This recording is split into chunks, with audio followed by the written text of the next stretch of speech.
Ya böyle bir şey olabilir mi?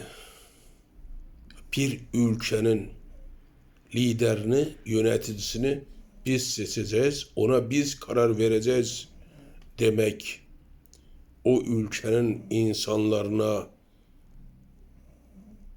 yapılmış ve yapılacak en büyük hakaret değil mi? Tüm insanlığın buna karşı çıkması gerekmez mi? Sen kim oluyorsun? Dünyadaki tüm ülkeler sana teslim mi olmalıdır? Bu nedir ya? Eğer dünya bugün ABD ve İsrail'i durdurmazsa bu bunun önü kesilmez ki. Dün Venezuela'ya, bugün İran'a, yarın başka bir ülkeye,